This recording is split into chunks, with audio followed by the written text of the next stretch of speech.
Hello and good morning. So today we're going to talk about healthy versus unhealthy coping strategies.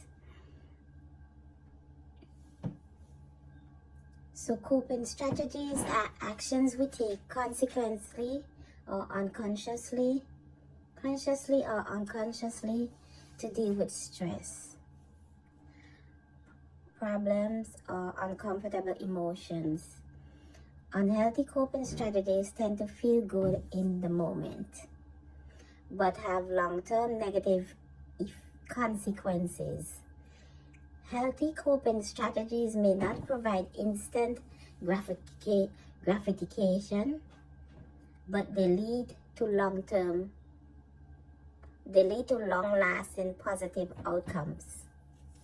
Okay? So that's healthy versus unhealthy coping strategies. That was the explanation of coping strategies. So now we're going to deal with examples of unhealthy coping strategies. Drugs or alcohol.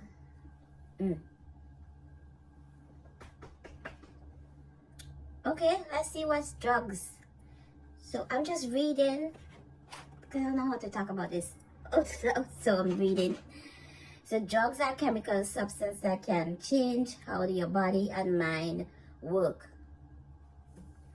They may include prescription medications, over-the-counter medication, alcohol, tobacco, or illegal drugs. Yes, so that's all drugs. Examples of unhealthy coping strategies. Main one is drugs. You could take medication and just overdo it. You know what I'm saying? The doctor prescribe a pill for you. It's like, okay, you take it, you see it make you feel a certain way, then you start taking an extra one, an extra three, and then you just strung out on it. Then you say, oh, that gave me a high. Then you keep adding more to it, and then you overdosing yourself on a drug. You become addicted to that drug when that's not what it was prescribed for. It was prescribed for pain, but you're supposed to take it every 6 hours, every 4 hours. You're taking it every 20 minutes. You're taking another pill. So obviously you're going to become addicted to that drug. Overeating. Some people overeat when they're stressed. A lot of us do it because the food makes us happy. You want your body to be happy. But making your body happy sometimes could make you sad. Because you could say your weight is 140. You can go from 140 to 160 in a heartbeat. 140, say 140 to 150. You could go from that by just overeating and not even thinking of the consequences. It's like food. I'm so stressed, I don't know what to do. And the first thing, okay, I'm gonna get up and make breakfast. I'm gonna have 4 pancakes when you're supposed to have 1 or 2, the limit. You make 6 burgers, you end up eat 4. And it's like, okay, it feel good. It's good. I'm gonna keep eating more.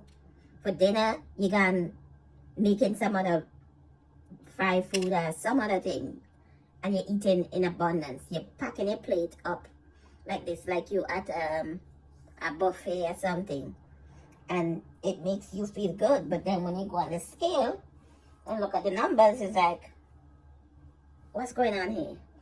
But then because you're in such a like probably depressive mood, you still keep eating, and it's like it becomes overeating. You're eating morning, you're eating breakfast, snack, lunch, snack, dinner, snack, and late night snack. It's like, you expect you to put on weight?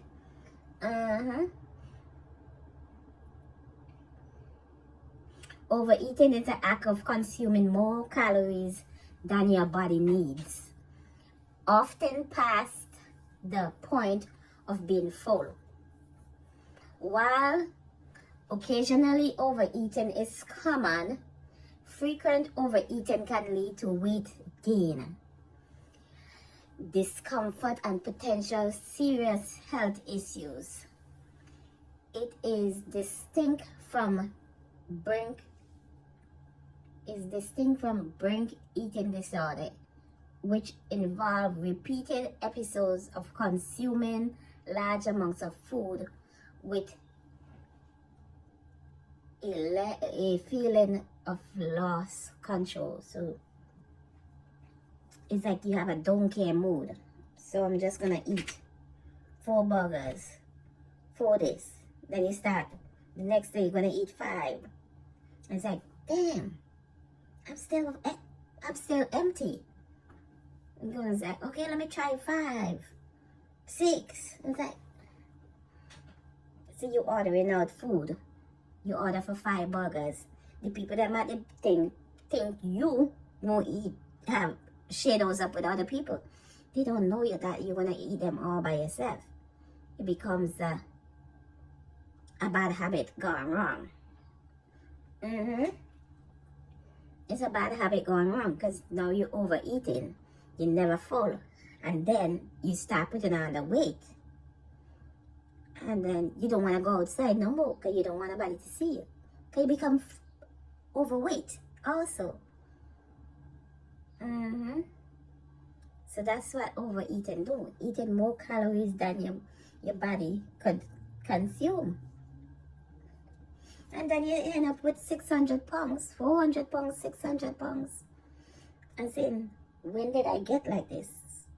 You were like that for a long time, but you wasn't self-conscious about it.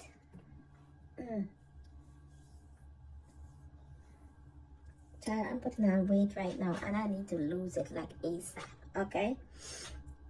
Because I'm out of breath and all that stuff. I need to lose it like ASAP.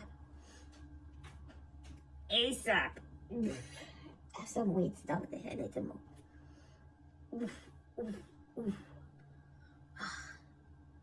I need to get my movement in for when I do my surgery. I can move.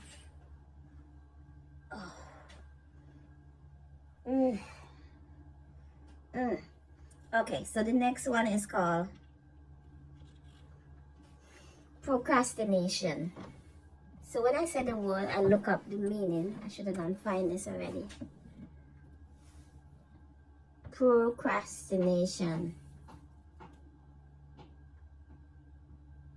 What is procrastination? I guess it's saying stuff that you're going to do and you never do it.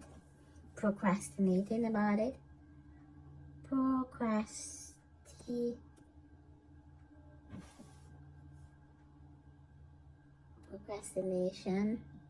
Okay, procrastination is an act of unnecessarily delaying or postponing tasks despite knowing there could be a negative consequence. You procrastinate. You know you have something to do on Monday. You say, no, I don't like Mondays, so I'm not going to do it. I'll do it Tuesday. Then Tuesday something come up. You do that other thing. And you say, okay, it's 9 o'clock. Okay, I'll get to it 10 o'clock. You keep pushing it off. Next thing you look, it's 6 o'clock. You still ain't do it. Wednesday, Thursday, Friday. You just keep saying you're going to do something and you don't do it. It's common human experience, often misunderstood for laziness, but it's actually a complex issue rooted in failure of self-regulation, often driven by an inability to manage negative emotion like fear, anxiety, or stress associated with this task. Procrastination can have negative effects on productivity, mental well-being, and even physical health. Don't procrastinate because the time will slip by. and you won't even know it's gone. The next one is sleeping too much or too little. Well, we know what that means. If you don't get enough sleep, you don't feel good. You get too much sleep, it's not good either. You gotta say, okay, I need 4 hours, 5 hours, 6 hours, 8 hours. I think that's the maximum you're supposed to get. Sometimes you might get all of that and still feel tired, enough. I think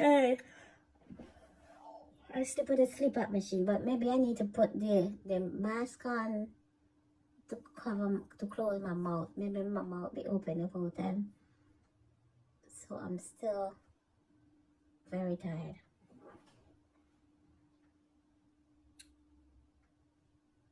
I'll say, okay, the machine ain't working, but I know I got up around 1. And probably then go back to school, sleep till after 3. And then have to get up at 5. So I'm procrastinating. I'm tired. I'm not procrastinating. I am tired. Okay, so the next one will be social withdrawal. Social withdrawal is just like withdrawal from everybody. You isolate yourself. You only want to be with yourself. Social withdrawal.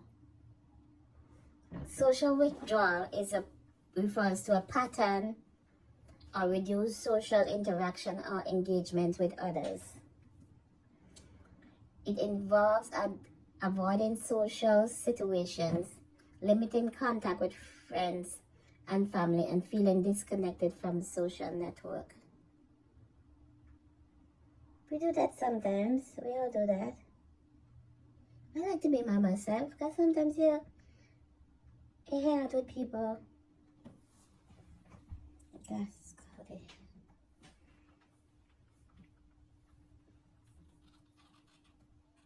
You have your own problems. You talk about it to them. They act like they don't care. You the same thing. You might act like you don't care for them. But sometimes it's better just be by yourself. You know what I'm saying? But sometimes if you be by yourself too much, it can lead to depression and all that stuff. But I don't know. You can't win. You just gotta find a neutral boundary. Not to slip on this side. Not to slip on this depression side. And not to just be a lonely person. I don't know. You just gotta be on the borderline. You interact too much. People say you're depressed. You whatever. I don't know. You never know who to interact with. Some people can make you more upset than you already is. So sometimes being by yourself is better. We all gotta pick our battles. Self-harm. The self-harm is like people cutting themselves and stuff like that. So these are examples of unhealthy coping strategies. So because you are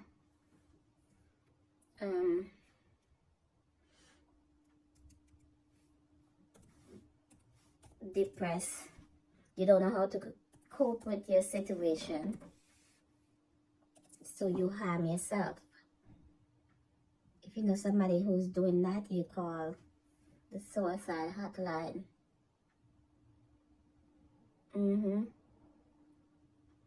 Because they're depressed and they take out their anger on themselves. They're looking for somebody to say, like as a kid, the parents always beating them, and then they angry at their mom, but they don't really want to say it verbally, so they recap what the parents did to them and just hurt themselves instead. And then they wear like a long sleeve and stuff like that. So half the time the parents don't really know right away what's going on with them.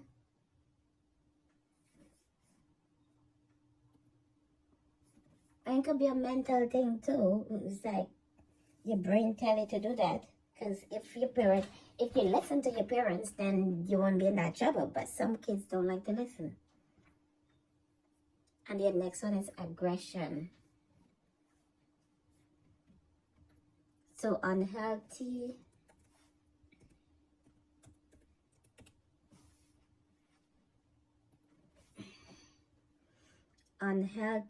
coping strategies: aggression, hostile or violent behavior, attitude towards another, readiness or attack or comfort. Hostile, you're being very hostile. Example of an aggressive person, let's see. Physical act of hitting, if they're hitting you, kicking you, or destroying your property. Verbal acts of yelling, name calling, making threats.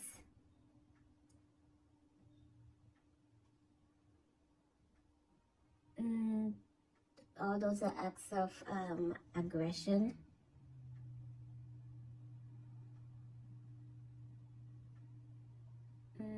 Messages and realization. So these words is not mine. I'm just reading it. So please don't strike me for them. Acts of that damage reputation and relationships, such as spreading rumors and overreacting to others. Another type of passive aggression, which involves indirectly expressing negative feelings through actions like the silent treatment or backhand compliments. So it could be a silent, you could be a passive aggressive person. Meaning you do the stuff in secret. Like you say stuff, like somebody say, oh you look good today.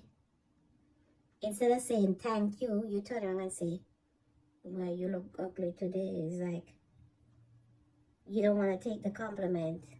Somebody giving you a compliment and then you counteracting a good compliment with a bad compliment.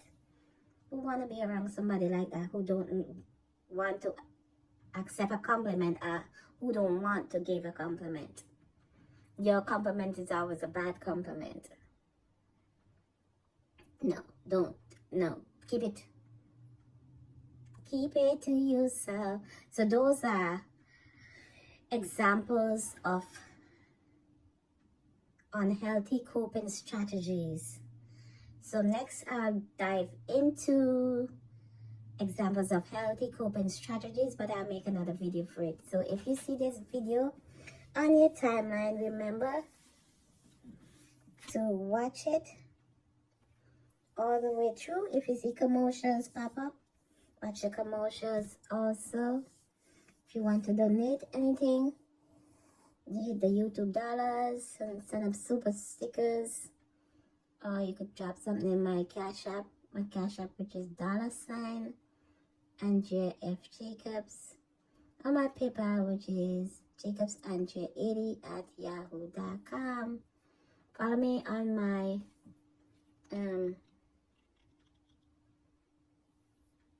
TikTok page at Andrea Jacobs 160, at Andrea Jacobs 70, at Andrea Jacobs 09. Follow me on Facebook, Andrea Jacobs, Instagram, Jacobs Andrea, YouTube,